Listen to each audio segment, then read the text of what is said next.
ನಮಸ್ಕಾರ. ಇದು ಮುಕ್ತಿನಾಥ ಕ್ಷೇತ್ರ, ಶ್ರೀವೈಷ್ಣವರ ದಿವ್ಯದೇಶಗಳಲ್ಲಿ 106ನೆಯ ದಿವ್ಯದೇಶ. ಇದರ ಹೆಸರು ತಿರುಸಾಲಗ್ರಾಮ ಕ್ಷೇತ್ರ ಅಂತ ಕೂಡ ಕರೀತಾರೆ. ಇಲ್ಲಿ ಆರಾಧ್ಯ ದೈವ ಬಂದು ಭಗವಂತ ಪರಮಪದನಾಥ ಸಾಲಿಗ್ರಾಮ ರೂಪಿಯಾಗಿದ್ದಾನೆ. ಇದು ದೇವಸ್ಥಾನದ ಮುಖ್ಯ ದ್ವಾರ. ಇಲ್ಲಿ 2 ಕುಂಡಗಳನ್ನು ನೀವು ಕಾಣಬಹುದು. ಇದು ಪುಣ್ಯಕುಂಡ ಅಂಥೇಳಿ, ಇದು ಪಾಪಕುಂಡ ಅಂಥೇಳಿ. ಈ ಎರಡರಲ್ಲೂ ಸ್ನಾನ ಮಾಡಿ ಭಗವಂತನನ್ನು ದರ್ಶಿಸುವಂಥ ಒಂದು ಪದ್ಧತಿ ಇಲ್ಲಿ ನಾವು ಮುಖ್ಯ ದ್ವಾರವನ್ನು ನೋಡಬಹುದು ಭಗವಂತನದ್ದು. ಒಳಗಡೆ ಫೋಟೋ ಅಲೋಡ್ ಇಲ್ಲ, ಹಾಗಾಗಿ ಇಲ್ಲಿ ಮುಖ್ಯ ದ್ವಾರದಲ್ಲಿ ಸ್ವಾಮಿ ಮುಕ್ತಿನಾಥರ ದರ್ಶನವನ್ನು ಮಾಡಬಹುದು. ಈ ಒಂದು ಸ್ಥಳಕ್ಕೆ ತಿರುಮಂಗೈ ಆಳ್ವಾರವರ ಮಂಗಳಾಶಾಸನ ಇದೆ. ಪೆರಿಯ ತಿರುಮಳಿಯ 5ನೇ ಹತ್ತು ಸಾಲಿಗ್ರಾಮ ಮಡನೆಂಜೆ ಅಂತ ಹೇಳಿ ಬರ್ತಕ್ಕಂಥ 10 ಪಾಶುರಗಳನ್ನು ಸ್ವಾಮಿ ಹಾಡಿದ್ದಾರೆ. ಇದು ಬೌದ್ಧರಿಗೂ ಶ್ರೇಷ್ಠವಾದ ಒಂದು ಕ್ಷೇತ್ರ.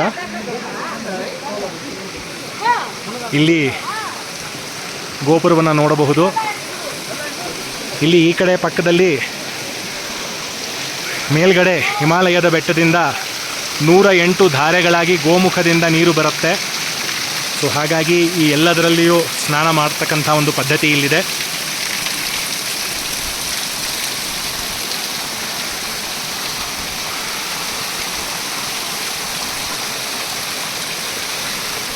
ಇದು ಗೋಪುರದ ಹಿಂಬದಿ. ಸಮುದ್ರ ಮಟ್ಟದಿಂದ ಸರಿಸುಮಾರು 3850 ಮೀಟರ್ಗಳಷ್ಟು ಎತ್ತರದಲ್ಲಿದೆ. ನೇಪಾಳದ ಹಿಮಾಲಯದಲ್ಲಿ ಅನ್ನಪೂರ್ಣ ಬೆಟ್ಟದ ಒಂದು ಶಿಖರಗಳ ಮಧ್ಯದಲ್ಲಿ ಇರ್ತಕ್ಕಂಥ ಜಾಗ, ತುಂಬ ಎತ್ತರವಾಗಿರ್ತಕ್ಕಂಥ ಜಾಗ, ದುರ್ಗಮವಾದ ಯಾತ್ರೆ. ಹಾಗಾಗಿ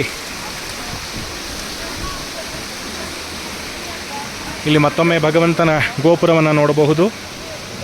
ಮತ್ತು ಇಲ್ಲಿ ಭಗವಂತನ ಮುಖ್ಯ ದ್ವಾರ ಇವಾಗ ಸದ್ಯಕ್ಕೆ ಮುಚ್ಚಿದ್ದಾರೆ. ಮುಕ್ತಿನಾಥ ಕ್ಷೇತ್ರ ಶ್ರೀವೈಷ್ಣವರಿಗೆ ಇದು ಸಾಲಗ್ರಾಮ ಕ್ಷೇತ್ರ. ಇಲ್ಲಿ ಗಂಡಕಿ ನದಿಯಲ್ಲಿ ಸಾಲಿಗ್ರಾಮಗಳು ಯಥೇಚ್ಛವಾಗಿ ಸಿಗ್ತದೆ ಅಂತಕ್ಕಂಥ ಪ್ರತೀತಿ. ಗಂಡಕಿ ನದಿಯ ಒಂದು ವಿಡಿಯೋವನ್ನು ಇನ್ನೊಂದು ಬಾರಿ ಹಾಕ್ತೇನೆ. ಗಂಡಕಿ ನದಿಯಲ್ಲಿ ಸಾಲಿಗ್ರಾಮ ಸಿಗುವಂಥ ಒಂದು ಅವಕಾಶ ಇದೆ. ಇದು ಮುಕ್ತಿನಾಥ ಕ್ಷೇತ್ರದ ದ್ವಾರ. ನಮಸ್ಕಾರ. ತಿರುಮಂಗೈ ಆಳ್ವಾರರ ಪಾಶುರ. ಕಲಯುಂ ಕರಿಯುಂ ಪರಿಮಾವುಂ ತಿರಿಯುಂ ಕಾನಂ ಕಡಂದು போய் ಶಿಲಯುಂ ಕಣಯುಂ துணையாக சென்றான் வென்றிச்சருக்களத்து மலை கொண்டலை நீர் அணை கட்டி மதில் நீர் இலங்கைவாள் அரக்கர் தலைவன் தலை பத்தறுத்துகந்தான் ஷாளக்கிராமம் அடனெஞ்சே.